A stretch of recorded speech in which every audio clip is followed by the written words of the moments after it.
The tactical adjustments implemented by Ruben Amorim at Manchester United were key to their victory over Viktoria Plzen. Using AI and the tactical camera, we can analyze how the team set up when Onana had the ball.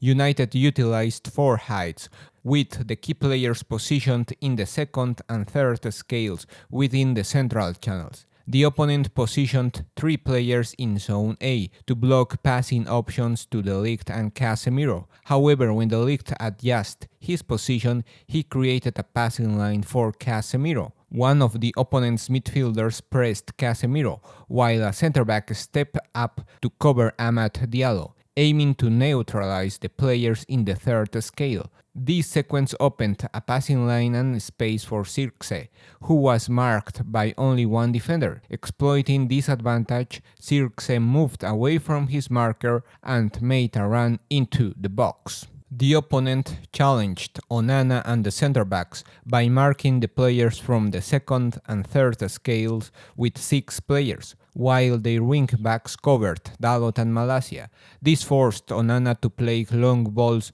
towards Zirkzee, who dropped into the space between the pressure block and the defensive line. However, Onana's decision-making was suboptimal at times. When a player from the third scale dropped back to create numerical superiority and open a passing line, Onana often bypassed this option, opting instead for long balls to the wing-backs or Zirkzee, limiting United's ability to build up play effectively. When the opponent dropped into a mid-block, they shifted to a 5-3-2 structure, effectively cutting off passing lines to Bruno and Casemiro. Rashford and Amad were closely tracked by the centre-backs, leaving Zirkzee as the only player with space. Zirkzee often exploited this by moving away from his marker to receive the ball and link up with the wing-backs. However, once the wing-backs received possession, United's attacking movements were slow. The players remained static, failing to make forward runs into space or create opportunities to stretch the defensive line.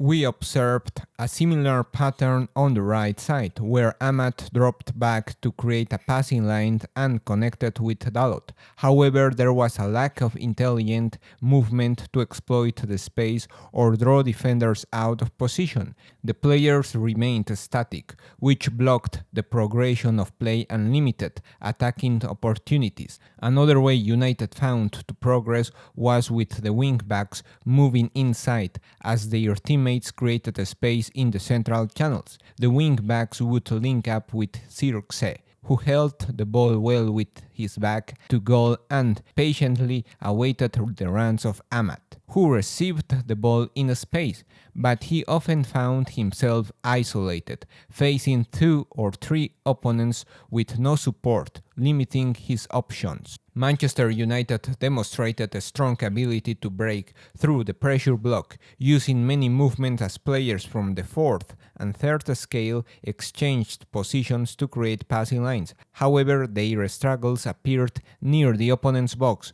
where they became static, with no players making runs to create space or additional passing options. In the second half, Onana continued to make poor decisions. In one instance, he waited for the pressure to free Mazraoui, but his pass was poorly executed, allowing Viktoria to score. When United had possession, they still struggled to find passing lines in the central channels, with the wing-backs being covered by a single opponent. However, Amorim's substitutions began to make a difference. Antony, now playing as a wing-back, made different movements than Dalot, looking to beat his man in a 1v1 situations. He also formed a strong understanding with Amad Diallo. This connection allowed United to create associative superiority on the right side, leading to the equalizer.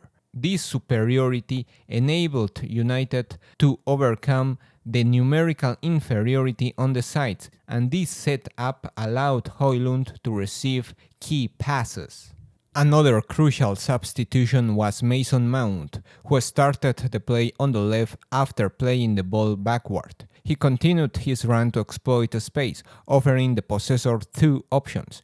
This was a clear contrast to the first half, where the team was static near the opponent's box. These frames highlight the impact of Amorim's substitutions. Antony advanced with the ball and embraced the 1v1 scenario. Højlund, a different type of striker than Zirkzee, focused on making runs into the space and dragging defenders, creating room for others. Finally, Mount's intelligent movement into the free space added dynamic runs to United's attack. The second goal came from a smart pass from Bruno and a clever movement of Højlund to gain the space to his marker. Leave your thoughts about Amorim's substitutions. Subscribe and drop a like if you enjoyed the video. Thanks for watching. This video is brought to you by Play by Metrica Sports, the fundamental tool for every coach and analyst. Create and manage all your video analysis in one platform. Use coupon NasirSelad at checkout for a 10% discount.